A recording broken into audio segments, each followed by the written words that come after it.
mental and life/career sacrifices you guys have to make by joining the military. I would say the sacrifices that you guys are gonna make first are the physical ones. Once you guys get to basic training, you guys are going to see a lot of people get injured. You guys are gonna see a lot of people get stress fractures, rolled ankles, blisters on the feet, and just overall, while being in the military, you guys are going to sacrifice your body a lot, because especially if you guys choose a combat MOS or a job that's physically demanding, your body is going to break down. And so hold on, deadass. What's the worst job in the military? Because when I was looking at the Air Force, they got the load masters where you jump out the planes and you see all the cool shit. That to me, that seemed like the coolest job. Like,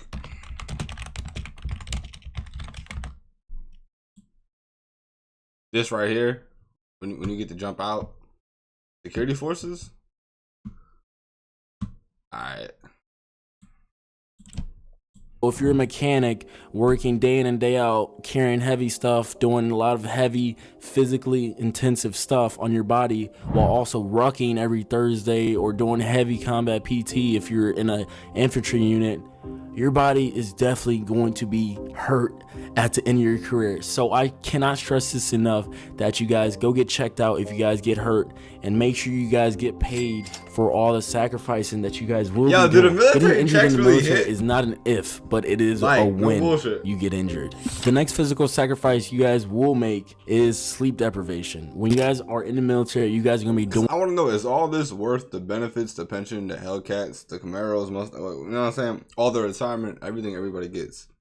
I ain't trying to get my leg blown off and an eye patch in one hand and some PTSD for when jobs or tasks, staff duty, CQ, where your sleep comes second, because you guys have to stay awake just because you're on shift, or you have to just stay awake because you're working a night shift. Your sleep schedule is going to be all types of messed up, and so you guys might have bags under your eyes, or you guys just might have a messed up sleep schedule, but your sleep is going to be taking a toll. Leading into the physical appearance aspect of joining the military, you guys cannot look like how you guys looked like in the civilian world, if that makes sense. The military has strict guidelines of standards and appearances that you guys must abide by, or you will get in trouble. That means if you're a guy, you have to be clean shaven, unless you have a shaving profile. For everybody who's asking in the comments, I have a shaving profile, so I have a medical excuse to have a beard. If you actually take the time to read the regulations, there's a lot of stuff that you might not think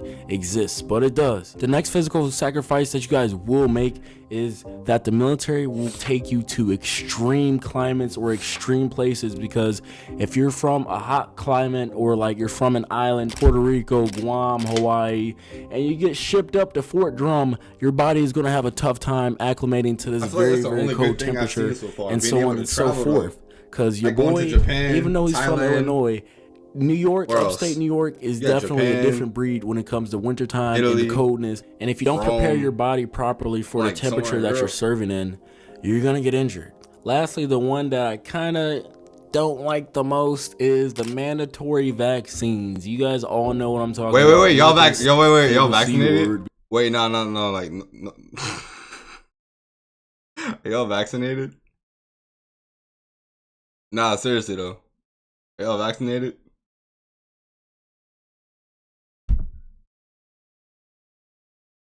Please tell me you're not vaccinated, gang.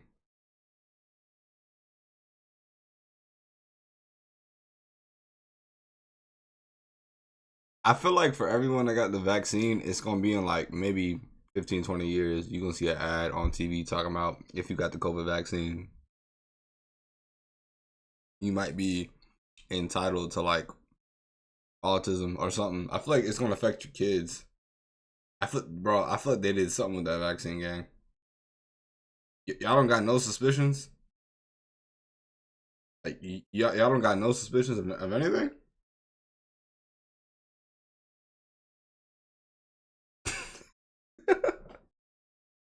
Because I've been ready to die. Because I don't even know how YouTube is nowadays, but I'm not even going to risk it, you feel me? But you guys will be taking mandatory injections.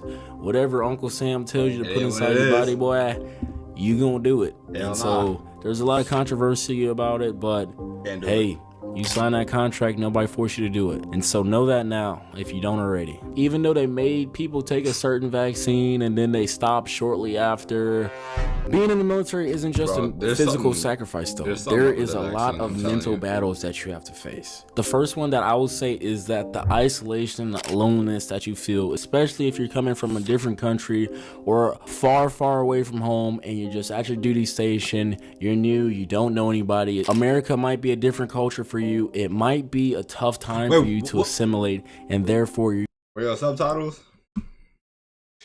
You need subtitles? What you mean? You're gonna feel a little isolated and lonely. Wait, what's the best country y'all been to? What's the best country? And I just want you guys to know, everybody goes through this.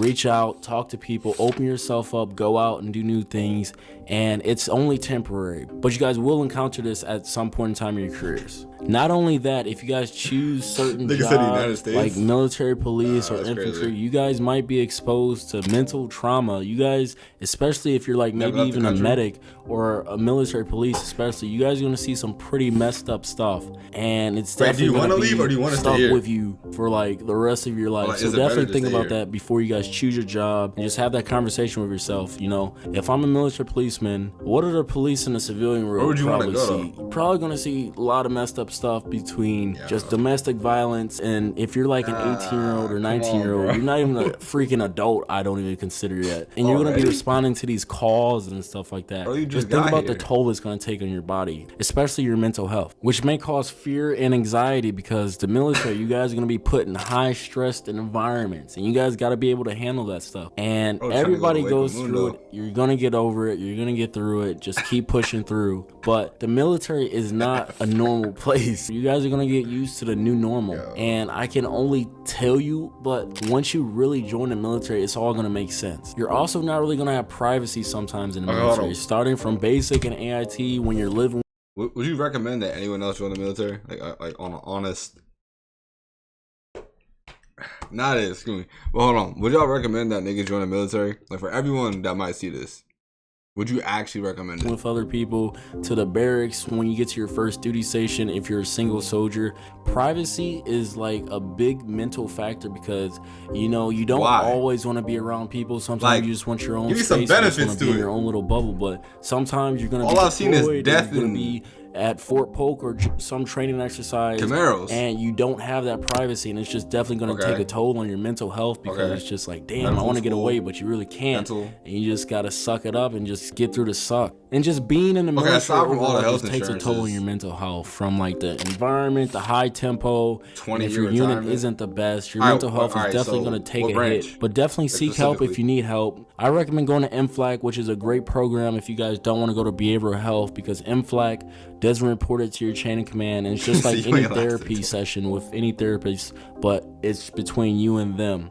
And so if you guys, you know, just need someone to talk to, definitely reach out, and definitely even reach out on my Discord server. Life sacrifices. So in the military, like I said before, it affects all aspects of your life. The main sacrifice is just being away from home and being away from your family. But for some people, that's a good thing. You know, for me, it was low-key a good thing too, because you want to get out of certain environments, because, you know, it's just like you want to outgrow that, or you're definitely already outgrew it. It's just good to be out of that situation. But there are some life sacrifices that I definitely wish I knew before joining the military, to maybe better prepare, or just to even know before joining the military. The first one is trying to go to college while joining the military or while being in the military. So you all know about the GI Bill, but you can also use tuition assistance while you're in, right?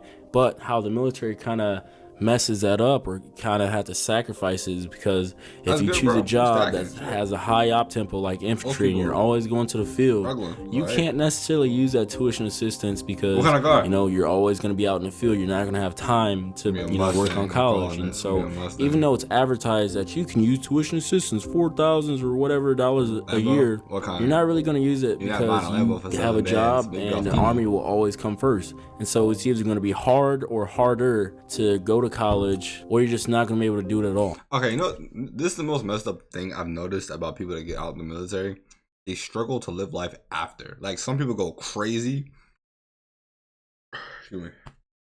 Like, some people go crazy, And some people just fall off the face of the earth. Like, they just flop entirely after the military. Like, finding jobs, making money, etc. They just, like, give up.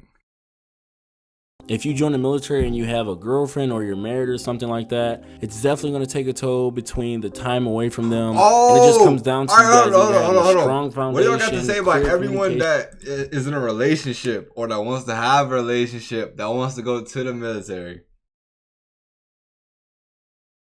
Some niggas joining 18? Yeah, I've seen that before. But how y'all feel about relationships in the military? I personally think it's cooked. Just off what I've heard, yeah. If they're gonna go get, wait, so like if I enlist, I'm fried. Like like all relationships is done. Like, so you can't have a stable relationship in the military. wait, so if I want to enlist in the military, I have to be single, like, entirely. Like, I can't have nothing. Like, I can't have love. Like, it's over. Wait, do y'all know anyone that got cheated on in the military?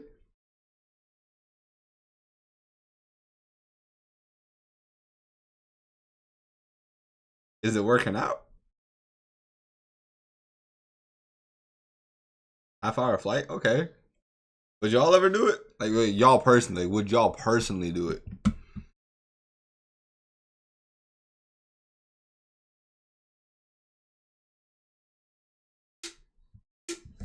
Because I feel like that's the biggest, I don't know, for me, that's like, oh, damn, half an hour flight away and still got cheated on. I ain't gonna lie. I had a homeboy did a girl that she lived down the street. Still got cheated on. I don't think distance is the reason.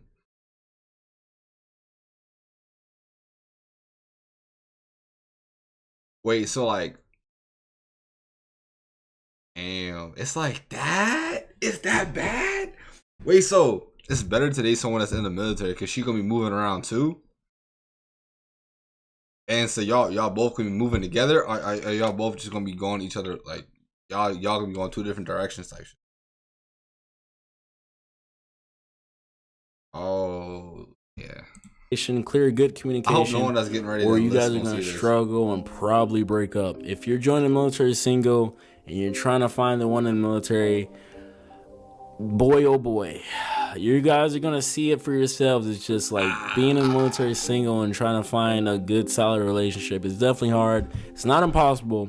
You guys are gonna see your battle buddy struggle and, you know, do some crazy things. Do not marry strippers. Do not. Whoa, hold on. It's crazy because I got two uncles that are in the military, or that were in the military. One single, relationships, and the other one, he got married after he got out the military. Like after. I've never met anyone that's in the military that's had a stable relationship. Like, not a single one. I didn't know it was that bad. Like I didn't know if they move you around that much or how it all works, but like I didn't know it was that cooked. Like, I knew it was bad. See your battle buddy struggle and, you know, do some crazy things. Do not marry strippers. Do not marry people you just met. Talk to a priest or your parents or a trusted individual. If you're thinking about getting married, get a prenup. But intimate relationships in the military definitely struggle because, you know, you're just always going to be away, and it's just like, dang, man. The military is also very inconsistent in terms of work schedules. What you're doing is what the world is doing, and so pretty much if something happens in the world, it directly affects you, and yada yada yada. So like, your leadership is going to try to create a consistent work schedule and whatnot, but sometimes you're going to be at the office till like 17 or 18 or maybe even 23. The latest I've stayed was definitely past 2300. You're also not going to be told things until the last minute, which is very annoying.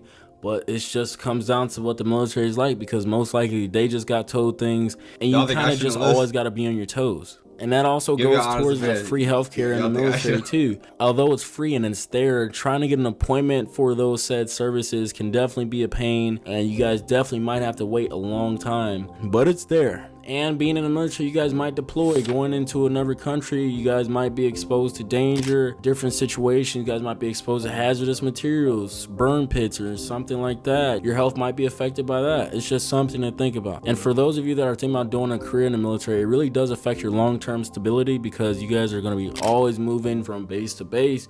You guys really can't make roots anywhere, because after like 2 to 3 years, you guys are going to be moving to a different duty station, and that different duty station has different housing. So if you have a family, you might be able to live all post, because the housing market in that said area is nice and affordable. But if it's not nice and wait, so hold on.